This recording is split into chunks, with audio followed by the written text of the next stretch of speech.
Hello everyone, welcome back to another episode of r/Entitled Parents. In today's episode, my parents cut my beard when I was sleeping.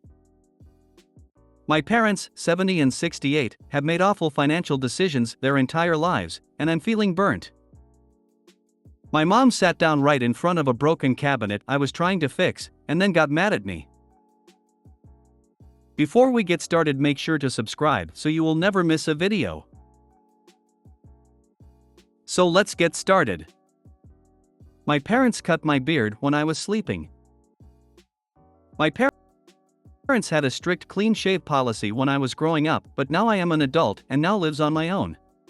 I had grown a kind of long French beard during the COVID lockdown and was visiting my family once the travel restrictions were relaxed.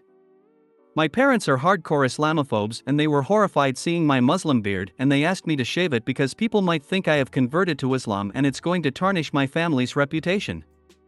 I basically told them to get off and mind about their pubes rather than my beard. Today I was sleeping on the couch and my mom cut my beard off, and now it's an ugly mess and I have no option but to shave it off, and I can't leave this place as I am under 14-day home quarantine as I traveled from another state, and I feel they have one for now. If you can handle leaving it like that until you leave, it would probably upset them even more. Petty revenge. He already shaved it off because it probably feels uncomfortable. Also, refuse to eat with them. When they ask why, tell them the food is haram. Cut her hair. Tell her you did it because you were worried that she looked Muslim. When she states that doesn't make any sense, plaster on a huge smile and say exactly. He should instead say that now she doesn't have to wear a hijab to cover her hair from strangers when you all convert to Islam. Cutting someone's hair when they're asleep actually counts as assault in some places. And even a hate crime, depending on the reasoning. I remember there were some assholes that shaved an Amish man and they were charged with a hate crime for it. I can't decide what aspect is more alarming, the physical assault, because that's what it is, the racism or the entitlement. Being trapped there during quarantine is heinous. Perhaps contact the local authorities to finish quarantine elsewhere, as you've been victimized in your current location. Bide your time. On the 15th day you go buy a bottle of Nair hair remover and mix it into Mommy Dearest shampoo. Then you leave with the CYA never folks, block them on phone and don't look back. This is a boss move and they definitely need to feel this revenge. Put it in all the shampoo/conditioner bottles. Even the spares. Many years ago when I had roommates, somebody kept using my shampoo and conditioner. I started keeping my stuff in my room but would sometime forget. After a while I had enough, so I left decoy bottles with Nair in the shower. I was never 100% sure which roommate it was, but one was already balding in his early 20s, so I like to think I helped him alone. So they effectively told you that you matter less than their neighbors' opinions of them. That sounds like grounds to eliminate or at least minimize contact with them. File a police report for assault. If you get a sympathetic person on the phone and they have the manpower to indulge it, perhaps they can send out a marked police vehicle so you can make a report in person. I believe officers are currently preferring to speak with people at an appropriate social distance in the wide open air to keep themselves available to respond to situations. Perhaps the neighbors would like to watch you reporting your parents for a hate crime. I would think that being assaulted in your sleep would be a reasonable exception to allow you to change quarantine locations. Admittedly, there is very little risk for a repeat occurrence because you only had the one beard and now it is gone. However, insane people don't always have reasonable thought processes. Who knows what they will decide is within their rights to change. Shave your head. Then tell them they better be light sleepers because this will be their new hairdo. Don't actually attempt to shave them, just insinuate and be sus to the point they won't get any sleep. Do all this while growing your beard out. Or buy a Quran and start quoting it whenever they invite people over. Do this rather than shaving one of them if you do want petty revenge. It's Zanby considered assault what they did it to you, so it's the same if you do it to them. But if you do want some revenge, this is a good way to go. Wow, that's is terrible. You visit them and they repay you by cutting your beard? I would not visit them again for a long time after that. Can't you move to a hotel for the rest of your quarantine? Better than with those nuts. My parents, 70 and 68, have made awful financial decisions their entire lives, and I'm feeling burnt. This gonna be a long one. A bit of backstory: I'm one of 5 kids. Growing up, we always had food on the table, and my parents would take us on trips, camping, to theme parks, road trips, lots of stuff. I came to find out later in life, I'm 32, that most, if not all of this was paid for with credit cards. My father's daily driver is a 2006 bright yellow Corvette, which he got brand new. My mom, who just retired from teaching this year, drives a Mercedes-Benz SUV. When I was 19 and went to Chase Bank to get my first credit card and start building my own credit, the background check found a Capital One credit card with an outstanding debt of over $25,000. This had been mistakenly tied to me because I share my father's name. I went to college without a scholarship, but was accepted into an aviation program, of which my parents offered to pay for. I did not fully realize at the time that this was being paid for with a loan. Long story short, that loan is in excess of $50,000, and I did not succeed in acquiring my certification to fly commercially. During the time that I was in college, my parents moved out of the house that they owned so that they could purchase land on a golf course, a property costing over $250K. While attempting to save money so they could build their house on the golf course, they rented property on this golf course. Between paying this rent in addition to the monthly dues required by the Homeowners Association and Country Club, they have spent in excess of $2,500 every month since 2013. My dudes, that is 300 grand. All of this after buying the most expensive cars they could, going on cruises around the Caribbean, they'll leave for another one this month, buying extravagant clothing, and eating at fine dining restaurants. So, the question. I got my degree in education. I worked as a teacher for 5 years before leaving the profession due to safety concerns. I was being harassed and threatened by students every day. In some instances, property of mine was stolen and broken. Now, my wife works as a travel nurse, and we do quite well taking care of ourselves with me staying home to look after our 2 babies. We have a 2-year-old boy and a 1-year-old girl. My mother and father are pressuring me immensely to make payments to them so I can make whole their financial investment in me. This is an extra $400 plus a month that I simply cannot afford. I feel as if I'm being extorted by my mother and father, with their relationship being collateral. They feel so owed, and so deserving of being part of my and my children's lives. But let me be clear, the needs of food, water, and shelter aside, my childhood was not a happy one. Abuse was simply an unavoidably part of my life, and I'll leave it at that. I know that if I refuse to pay them, I will be excommunicated from this family. I will be made the black sheep, I will be spoken of only poorly, and furthermore made to feel guilty for taking their grandchildren away from them. This whole situation has me disgusted. It's like the sum total of their lives completely revolve around money. Money, money, money. Part of me wants to keep them out of my children's lives. Part of me wants to say F***ck it, and let them continue to deal with their own terrible choices. Part of me wants to be a part of this family. Part of me wants to completely ghost people in my life who would turn our relationship into slave labor.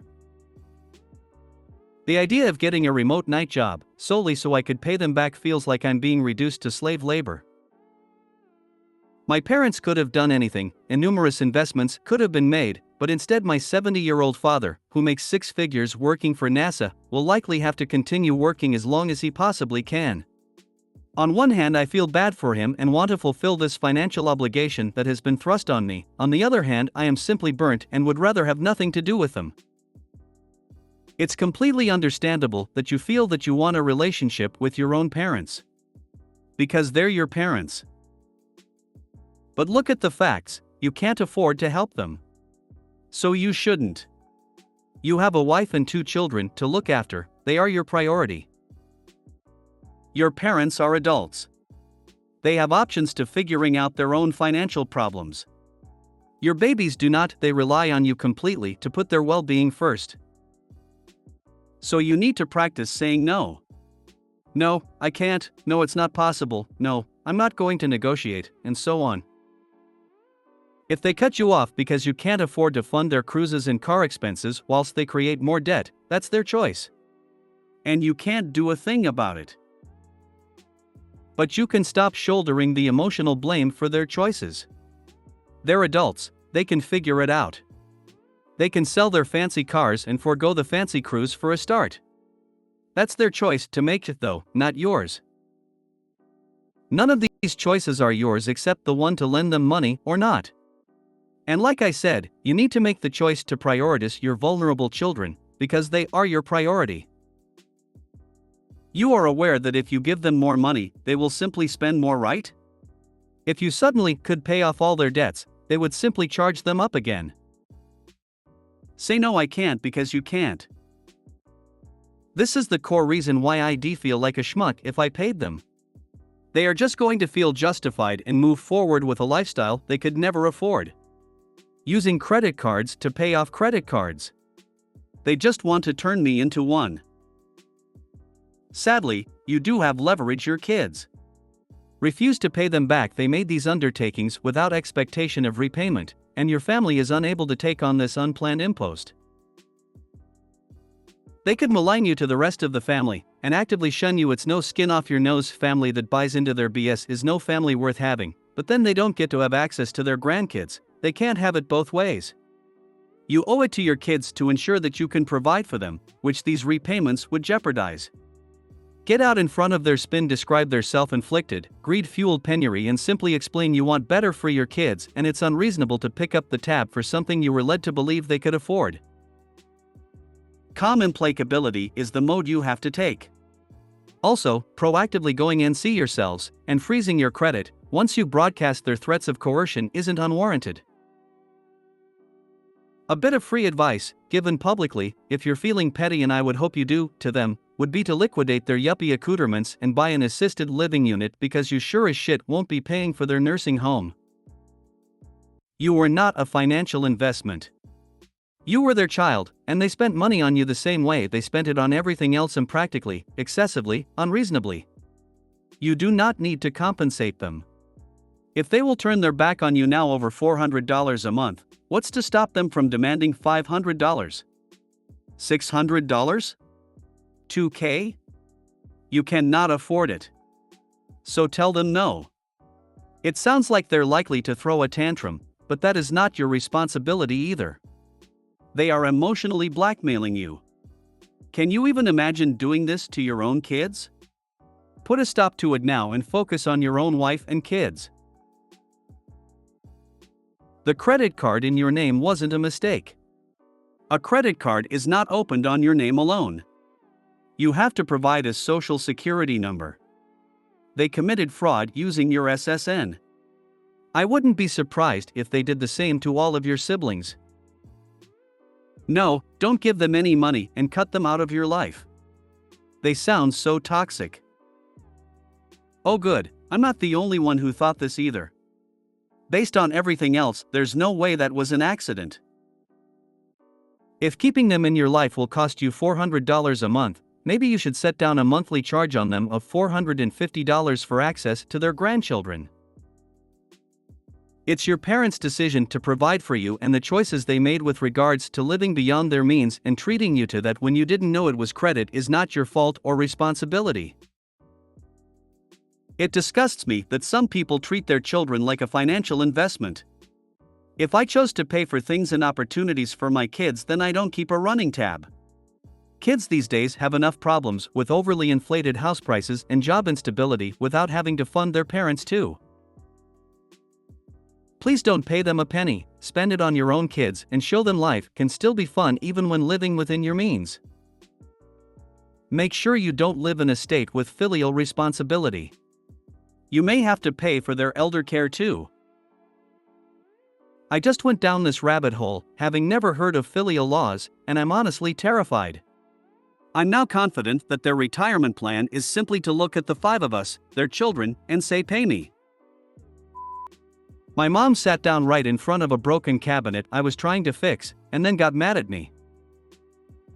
My mom is very entitled, and always has been. I have quite a few stories about it, but this happened a couple hours ago and I'm still fuming.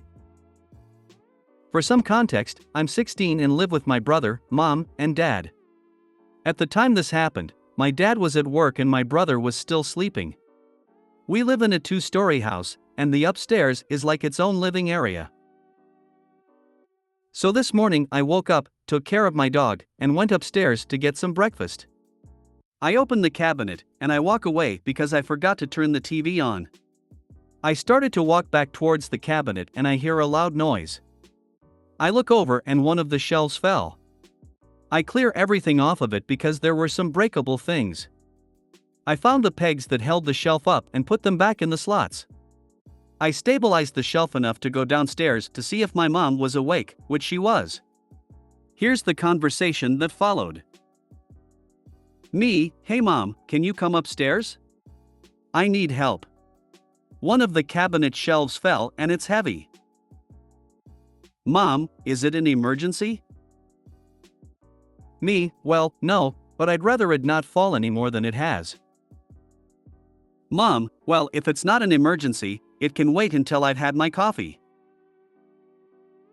I walk back upstairs and try to fix it the best I can, and she comes stomping up the stairs and starts yelling at me for not waiting for her and breaking it even more. I started to move the objects I put on the floor on the table and other counters. She sits on the floor in front of the cabinet and starts going through everything else in the cabinet that she can reach, while the shelf continues to fall. She then says, "Well, aren't you going to help me fix the cabinet?" So I walk around her and grab the shelf, and she just continues to sit there. She then tells me I'm not positioning the shelf right and that I'm doing it wrong. I move out of the way so she can do it the way she wants to do it, and she just continues to sit there, doing nothing. I grab the shelf and try again, but I dropped it. She then yells at me saying, "Can't you do anything right?" I apologized and grabbed the shelf again, and got it back in the cabinet properly. She then tells me the shelf above it was slanted, and that I needed to fix that one as well, while she is still sitting on the floor. So I do the same process again, and I start sorting things out to put the heavy things on the bottom of the cabinet, so on and so forth, while she is still sitting on the floor.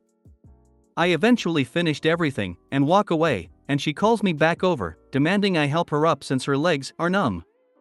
I help her up and just walked off. She's messing with you because she doesn't like you.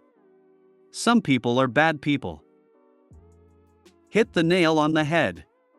My dad was the exact same, and it was mind-numbing how he invented conflict out of thin air just like this.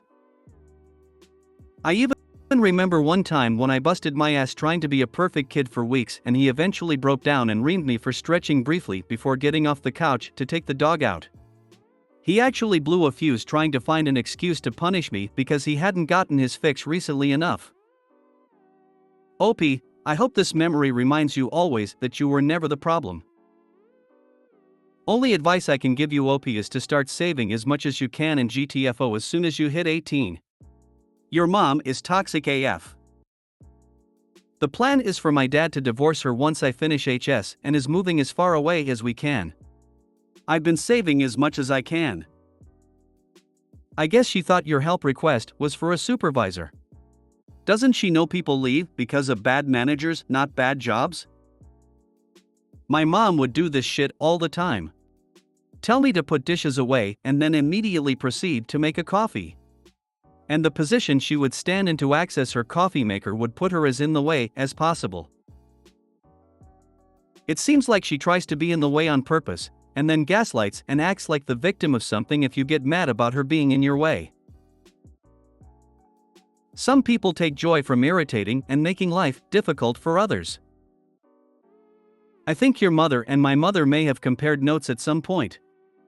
I would have dropped something on her head, like "Oops, sorry mom," but you were in the way, and it would have been mostly worth the wrath that followed.